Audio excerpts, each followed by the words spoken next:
I hid under a desk as my fiancé made love to my best friend on top of it. Isn't this hot? Amber, Emma's best friend, sighs softly as she leans in close to Nathan's neck. Emma watches in horror as Nathan picks Amber up and places her on the desk. Poor Emma. She has no idea how much I loathe her. Nathan's breath filled the room as he pulled Amber closer. Emma freezes. The ground beneath her feels like it's crumbling. It's their anniversary. Nathan canceled their dinner because of work.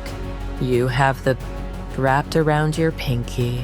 I don't think she'll ever suspect us. Amber's words ripped through Emma like a sharp knife. 2 days stood between her and the wedding she had dreamt of. Emma trembled, and the dinner slipped from her grasp, crashing to the floor. Nathan and Amber froze, their laughter dying instantly at the sound of the clutter. Who's there? Emma panics, grabs her bag, and dives under the nearest desk. Nathan steps out of his office, scanning the room, but then Amber tugs him back. Amber shoves Nathan against the desk, grabbing his shirt. Emma bites her lip to hold back a sob. My fiancé was cheating on me with my best friend? How long had they been going behind my back? Amber, the security cameras will capture us. Nathan tried to push Amber off, but she didn't budge. Everything Emma thought she knew crumbled. Nathan, the man she was about to marry. Amber, her closest friend. The sounds of their betrayal fill the room. Each moment, a knife twisting deeper into her chest. Isn't it funny she's at home while you're here? What'll be more funny is when I don't show up at our wedding and she's left at the altar. Nathan continued to move atop the desk. The desk rattles against the wall as their voices echo. Emma fights the urge to scream in pain. How could they do this to me? I gave up everything for him, my career. I stepped in for Amber time after time. I was a supermodel before him. And now here I am, hiding under a desk, while my fiancé cheats on me. How did I let this happen? Hours seem to pass before the two finally dress. I'm famished. Do you want to get dinner? Nathan asked Amber out of breath. The new restaurant you promised? Amber slyly asked as she kissed Nathan. Emma's heart shattered in silence, watching all this unfold. Anything for my girl. My girl? Emma clenches her fists as the words stab her heart. The two leave hand in hand, mocking her existence. Once the door beeps, Emma crawls out, tears pouring down her face. Was I just a placeholder? He never meant to marry me. Why keep pretending? Her hands shook as she left the office. Emma drives aimlessly, her hands trembling on the wheel. Before long, she was sitting at a bar, phone in hand, dialing Nathan's number, waiting for the truth to spill from his lips. Hey, baby. Nathan answered the phone. Emma swallows her disgust and forces calm into her voice. Hey, where are you? I told you. I'm in a meeting with an important client. I'll talk to you later. Before Emma could ask anything, the call ended abruptly. Her hands shake with rage as she wipes away her tears and pulls up to a bar. Tears streamed down Emma's face as she sobbed uncontrollably, her mind racing, unable to grasp how everything had fallen apart. Can I have whiskey? Neat. Emma sits at the counter, gulping down drinks one glass after another. Keep them coming. Her mind churned with Nathan's lies and shattered promises. She had walked away from everything for him, her future, her identity, and he had crushed it all. The drink numbed her, but not enough. With her thoughts swirling from betrayal and booze, she brought the empty glass down on the counter with a bang. Suddenly, a sharp voice cut through her haze, forcing her to look up. I told you I need a bride by tomorrow or you're fired. Emma turns to see a powerful man arguing on the phone. I will lose my company if I don't get married, and guess what? I will make sure you regret it, so get on it now! Eric slammed the phone against the bar, the loud crash turning heads. Emma flinched, the glass slipping from her hand and smashing on the floor. Whiskey soaked her legs as she froze, her gaze locking with Eric's fiery eyes.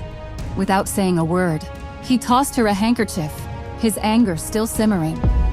I apologize. I'm just under a bit of stress right now. Emma gazed up at him through tear-swollen eyes, her mind consumed with Nathan's betrayal. She couldn't bear it any longer.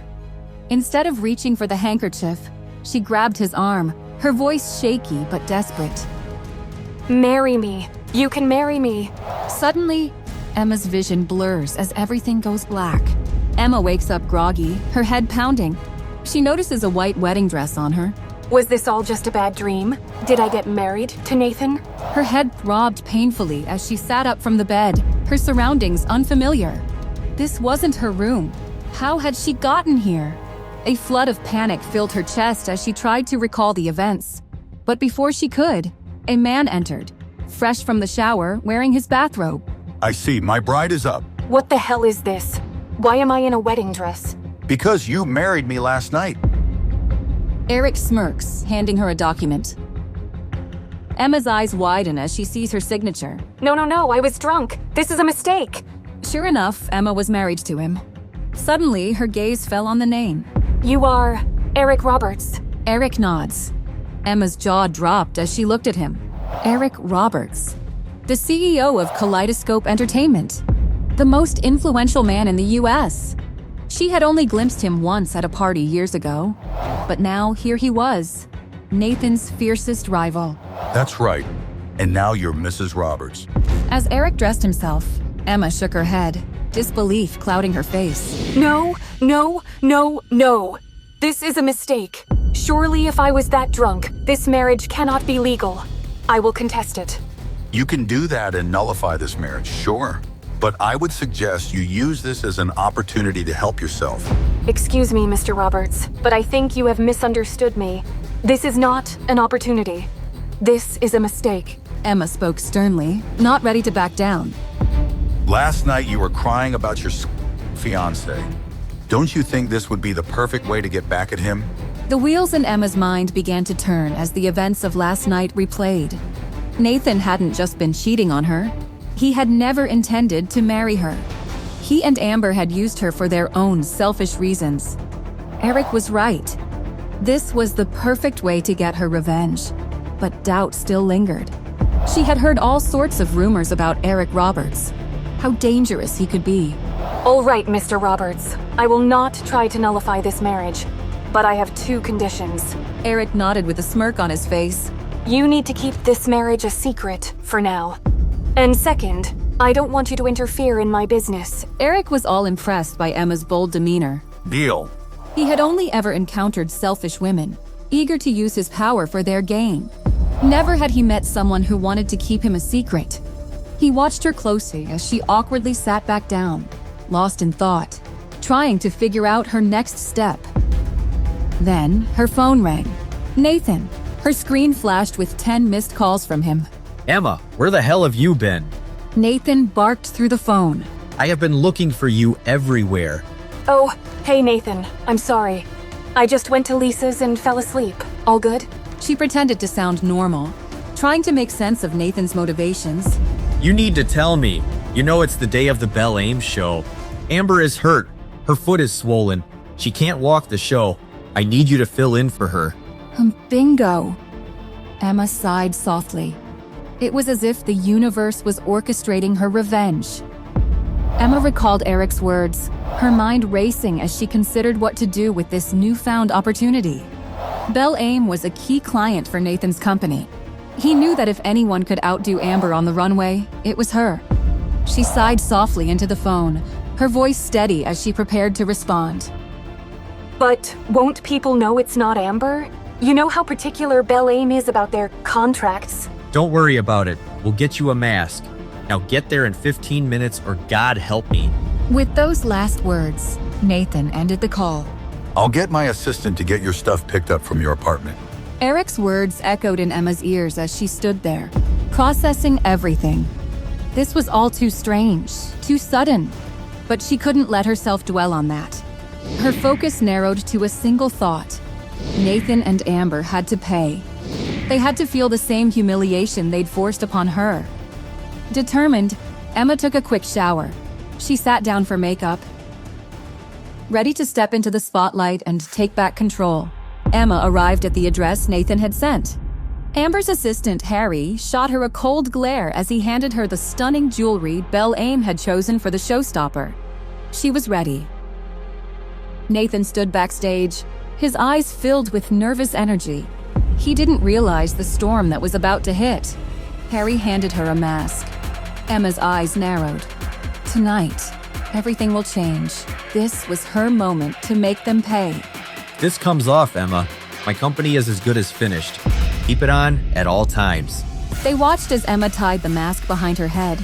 She pretended to secure it twice, all while Nathan rushed around, trying to get into position. He gave her a fake thumbs up as the beat dropped, the cue for her to enter the stage.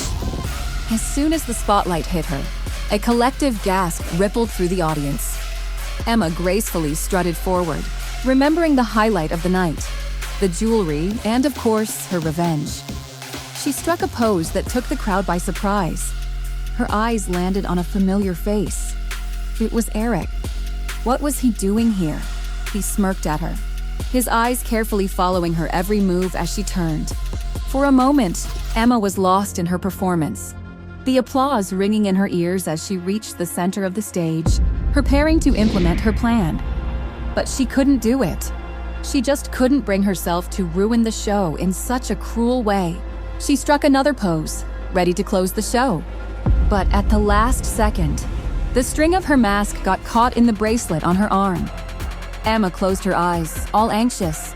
Emma tried to catch the mask, but it slipped from her grasp, falling to the floor with a clang that echoed through the room. Silence followed. Out of the corner of her eye, she saw Nathan freeze. The room filled with gasps as the crowd took in the sight. Emma stood frozen, the spotlight now fully on her face. The chaos erupted around her as people stood to get a better look, the noise growing louder and louder. It's not Amber, it's Emma Miller.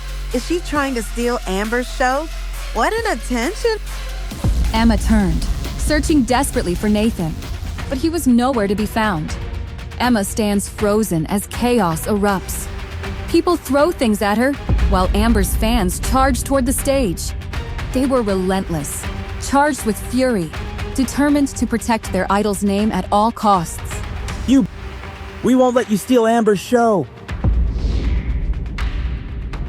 What will happen with Emma? Will the mob be able to get to her?